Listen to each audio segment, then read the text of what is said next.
गर्भावस्था के दूसरे तिमाही में आने वाले ये खास 4 बदलाव आपको काफ़ी हद तक अनुमान लगाने में मदद कर सकते हैं कि आपके गर्भ में बेटा है या फिर बेटी। हेलो दोस्तों, वेलकम और welcome back to my channel, जहां हम बात करते हैं मेकअप, ब्यूटी, ट्रेंडिंग, फैशन और मॉमी टॉक की।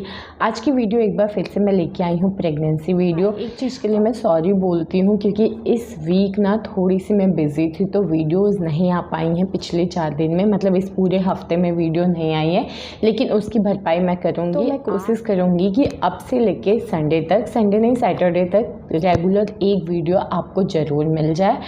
कोशिश करूँगी 4 नहीं तो 3 वीडियो तो आप तक पहुँच ही जाएगी। तो आज की वीडियो में एक बार फिर से हम बात करने वाले हैं दूसरे तिमाही की। देखिए, पहला तिमाही और तीसरा तिमाही थोड़ा सा टफ होता है, लेकिन जब बात करते हैं दूसरे तिमाही की ना, यानी कि 14वें वीक से लेके 27 वीक तक, ये काफ़ी अच्छा टाइम होता है क्योंकि पहले तिमाही का जो मिसकैरेज का खतरा है और भी जो नए नए सिम्टम्स आपके शरीर में आ रहे होते हैं, जिसको आपकी बॉडी थोड़ा सा एडजस्ट नहीं कर पाती है, उन चीज़ों को एक्सेप्ट करने में थोड़ा टाइम लगाती है। तो पहले तिमाही में आने वाली जो समस्याएं थी वो दूसरी तिमाही में काफ़ी हद तक कम हो जाती हैं, और सबसे इम्पॉर्टेंट चीज़, आपके मिसकैरेज का खतरा काफ़ी हद तक कम हो जाता है। बट इसका ये बिल्कुल मतलब नहीं है कि दूसरे तिमाही में आपको नई समस्याओं का सामना नहीं करना पड़ेगा। जी नहीं, दूसरे तिमाही में आपके शरीर में काफ़ी सारे बदलाव आते हैं, पॉजिटिव चेंजेस अपनी बॉडी में भी दिखते हैं। तो इस वजह से भी इस टाइम को सबसे बेस्ट पीरियड कहते हैं। ये टाइम पे आप घूमना फिरना कर सकते हैं, जो अपने मन में आए आप कर सकते हैं। प्रेगनेंसी का जो टाइम होता है जिसको आप इंजॉय करना चाहते हैं, जिसमें आपको बहुत ज़्यादा सावधानियाँ नहीं बरतनी पड़ती, लेकिन इसका बिल्कुल मतलब नहीं कि आपको बिल्कुल सावधानी नहीं बरतनी है।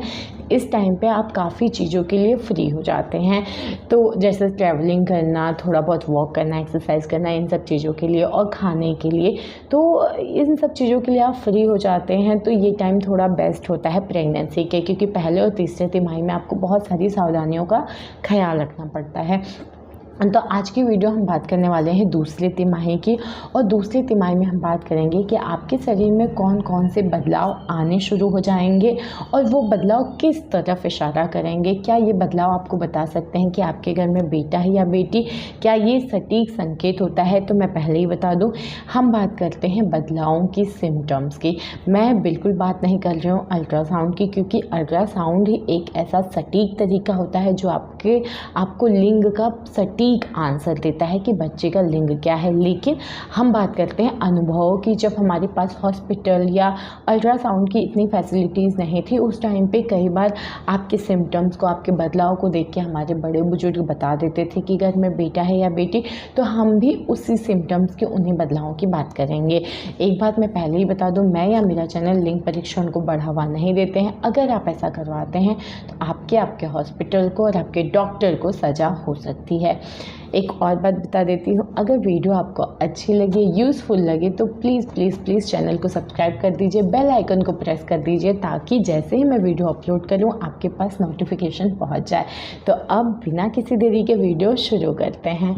सबसे पहले और ख़ास सिम्टम की अगर मैं बात करूँ ना, तो वो होता है भूख का जो पैटर्न होता है, वो इस तिमाही ज़रूर बदल जाता है, काफ़ी हद तक बदलता है। देखिए, स्टार्टिंग के 3 महीने में तो बहुत सारी दिक्कतें होती हैं, बहुत सारे लोगों को खाना पानी तक नहीं पचता है, खाना तो बहुत दूर की बात है। लेकिन इस तिमाही में आपको उन सब चीज़ों में रिलैक्सेशन मिलना शुरू हो जाएगा, आप थोड़े रिलैक्स हो जाओगे। लेकिन मैं बात करूँगी दूसरे तिमाही में कि भूख का पैटर्न क्या है।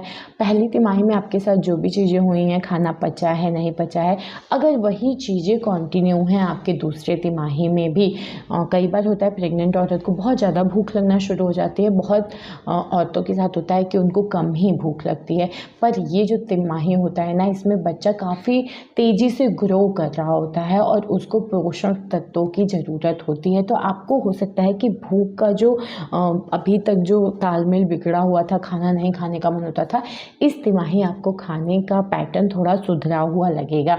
अब हम बात करते हैं कि भूख का जो पैटर्न है, ये लड़का या लड़की कैसे बताता है। तो ऐसा माना जाता है कि जब गर्भ में बेटा होता है ना, तो आपका जो डाइजेशन सिस्टम है वो काफ़ी अच्छा हो जाता है। वहीं अगर बेटी होती है तो आपका खाना प्रॉपर पचता नहीं है, और खाना नहीं पचेगा तो बहुत सारी समस्याएं होती हैं, हम आगे चल के बात करेंगे। लेकिन अगर खाना खाना पचेगा तो आपको बार बार भूख लगेगी।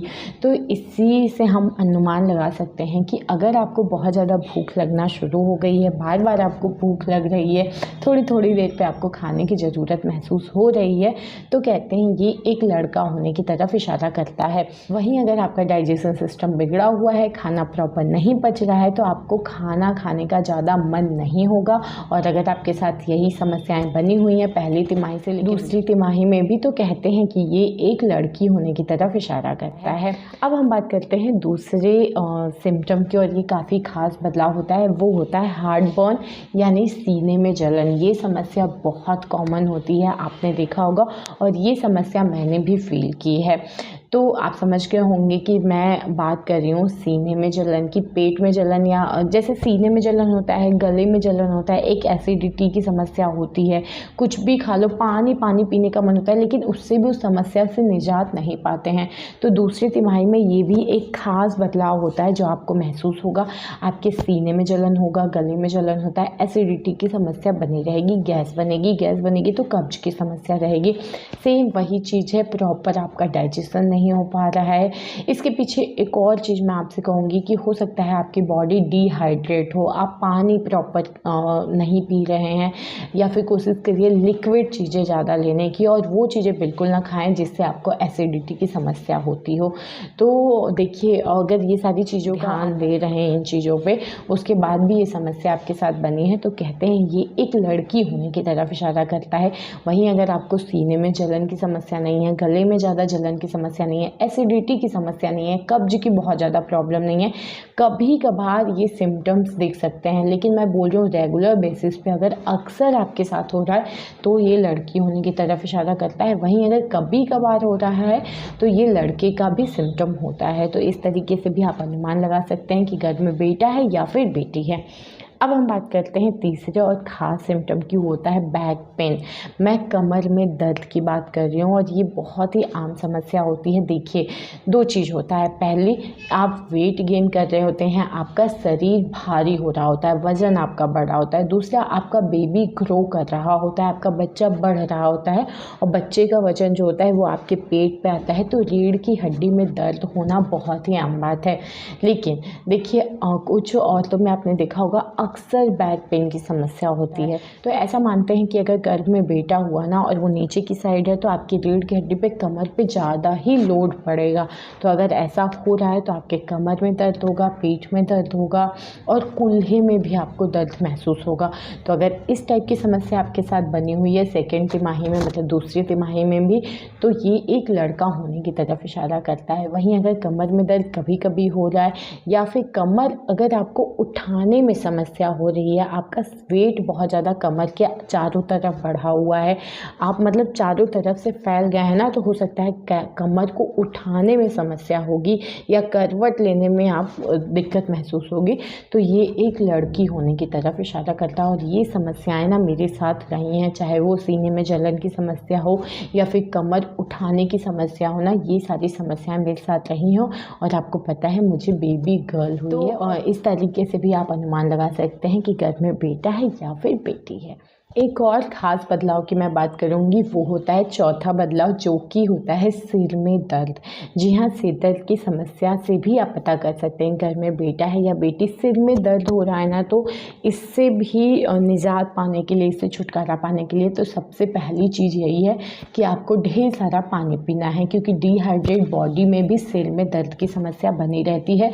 तो आपको पानी का इंटेक पूरी प्रेगनेंसी अच्छे से करनी है, 3 से 4 लीटर पानी पीजिए। अगर सिर में दर्द है तो अच्छा है कि हल्का, बिल्कुल हल्का गर्म पानी में आप पी सकते हैं। और अगर गर्म पानी नहीं पीने का मन है तो आप ठंडा पानी, नॉर्मल पानी जो रूम टेम्परेचर का पानी होता है उसको पीजिए। बॉडी डिहाइड्रेट नहीं होनी चाहिए, पानी की कमी शरीर को नहीं होना चाहिए। तो अब हम बात करते हैं सिर दर्द की। ऐसा माना जाता है कि अगर प्रेगनेंसी के दौरान अक्सर आपके साथ होता है कि सिर में दर्द की समस्या बनी हुई है, तो ये एक लड़का होने की तरफ इशारा करता है। वहीं अगर कभी कभार ये सिम्टम्स हो रहे हैं, कभी कभी ये दिक्कतें आ रही हैं, तो ये एक लड़की होने की तरफ इशारा करता है। तो ये थे 4 बदलाव जिससे आप काफ़ी हद तक अनुमान लगा सकते हैं कि आपके घर में बेटा है या फिर बेटी। उम्मीद करती हूँ वीडियो अच्छी लगी हो, इन्फॉर्मेटिव लगी हो। वीडियो अच्छी लगी हो तो लाइक शेयर कमेंट करिए, चैनल को प्लीज़ सब्सक्राइब कर लीजिए। मिलते हैं नेक्स्ट वीडियो में, तब तक के लिए बाय।